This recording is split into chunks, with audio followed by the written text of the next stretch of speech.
விவிலியம் அறிவோம். வணக்கம் அன்பர்களே. இன்று நாம் அறிய போகும் பகுதி எபிரேயர் 7. இந்த மெல்கிசதேக்கு சாலேம் நகரின் அரசர், உன்னத கடவுளின் குரு. இவர் அரசர்களை முறியடித்து திரும்பிய பொழுது ஆபிரகாமை எதிர்கொண்டு போய் அவருக்கு ஆசி அளித்தார். ஆபிரகாம் தம்மிடமிருந்த எல்லாவற்றிலிருந்தும் 10% இவருக்கு கொடுத்தார். நீதியின் அரசர் என்பது இவர் பெயரின் முதற் பொருள். மேலும் இவர் சாலேமின் அரசர், அமைதியின் அரசர் என்பது இதற்கு பொருள். இவருக்கு தந்தை இல்லை, தாய் இல்லை, தலைமுறை வரலாறு இல்லை. இவரது வாழ்நாளுக்கு தொடக்கமும் இல்லை, முடிவும் இல்லை. இவர் கடவுளின் மகனுக்கு ஒப்பானவர், குருவாக என்றும் நிலைத்திருப்பவர். நம் குல முதல்வர் ஆபிரகாமே தாம் போரில் கைப்பற்றிய பொருட்கள் 10% இவருக்கு அளித்தார் என்றால் இவர் எத்துணை பெரியவர் என்பதை எண்ணி பாருங்கள். லேவியின் குலத்தவருள் குருத்துவ பணி ஏற்பவர்கள் மக்களிடமிருந்து திருச்சட்டப்படி 10% பெற வேண்டும் என்ற ஒரு கட்டளை உண்டு. அம்மக்கள் ஆபிரகாமின் மரபில் தோன்றிய தம் சகோதர சகோதரிகளாயிருந்தும் அவர்களிடமிருந்தும் இதை பெறுகின்றனர். ஆனால் அவர்களுடைய தலைமுறையை சாராத மெல்கிசதேக்கு ஆபிரகாமிடமிருந்து 10% பெற்றார். வாக்குறுதிகளை பெற்றிருந்த ஆபிரகாமுக்கே அவர் ஆசி அளித்தார். பெரியோர் சிறியோருக்கு ஆசி அளிப்பதே முறை.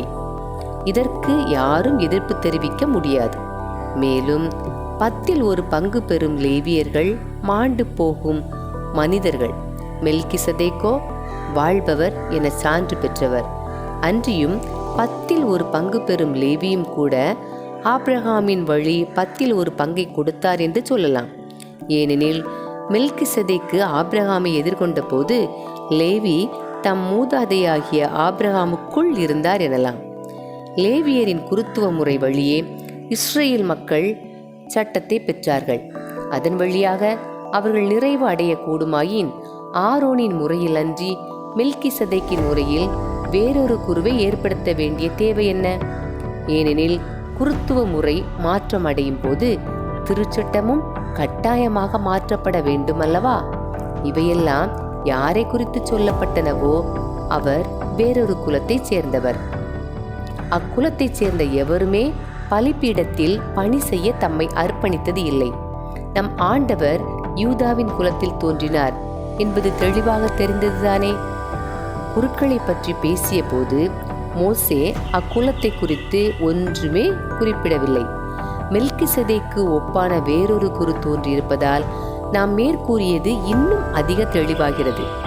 இவர் திருச்சட்டத்தின் கட்டளைப்படி மனித இயல்புக்கு ஏற்ப அல்ல, அழியாத வாழ்வின் வல்லமையால் குருவாக தோன்றினார். இவரை பற்றி மெல்கிசதேக்கின் முறைப்படி நீர் என்றென்றும் குருவே என்னும் சான்று உரைக்கப்பட்டுள்ளது. இவ்வாறு முந்திய கட்டளை வலிமையும் பயனும் அற்றுப்போனதால் அது நீக்கப்பட்டுவிட்டது. ஏனெனில் திருச்சட்டம் எதையும் முழு நிறைவுள்ளதாய் ஆக்கவில்லை. இப்போதோ அதைவிட சிறந்ததொரு எதிர்நோக்கு அளிக்கப்படுகிறது. இந்த எதிர்நோக்கு வழி நாம் கடவுளை அணுகிச் செல்கிறோம். இவரது குருத்துவ பணியோ ஆணையிட்டு அளிக்கப்பட்ட ஒன்று. லேவியர் குருக்களான போது ஆணை எதுவும் இடப்படவில்லை. நீர் என்றென்றும் குருவே என்று ஆண்டவர் ஆணையிட்டு சொன்னார். அவர் தம் மனத்தை மாற்றிக்கொள்ளார் என்று கடவுள் அவரிடம் ஆணையிட்டு கூறினார் அன்றோ?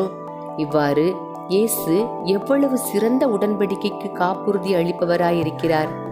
மேலும் அந்த குருக்கள் சாவுக்கு ஆளானவர்களாயிருந்தால் தம் பணியில் நிலைத்திருக்க முடியவில்லை. வேறு பலர் தொடர்ந்து குருக்களாயினர். இவரோ என்றென்றும் நிலைத்திருப்பதால் மாறாத குருத்துவ பணியை பெற்றுள்ளார். ஆதலின் அவர் முற்றும் மீட்க வல்லவராயிருக்கிறார். அவர்களுக்காக பரிந்து பேசுவதற்கென என்றுமே உயிர் வாழ்கிறார். இத்தகைய தலைமை குருவே நமக்கு ஏற்றவராகிறார். இவர் தூயவர், கபடற்றவர், மாசற்றவர், பாவிகளிடமிருந்து பிரித்தெடுக்கப்பட்டு வானங்களுக்கு மேலாக உயர்த்தப்பட்டவர்.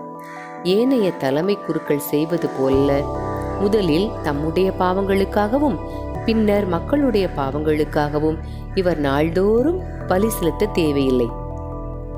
ஏனெனில் தம்மை தாமே பலியாக செலுத்தி இதை ஒரே ஒரு முறைக்குள் செய்து முடித்தார்.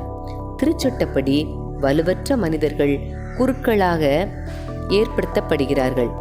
ஆனால் அத்திருச்சட்டத்திற்கு பின்னர் ஆணையிட்டு கூறப்பட்ட வாக்கின் மூலம் என்றென்றும் நிறைவுள்ளவரான மகனே குருவாக ஏற்படுத்தப்படுகிறார். அன்பர்களே, இறை வார்த்தையோடு பயணித்தோம். இறைவனோடு நம் பயணத்தை தொடர்வோம்.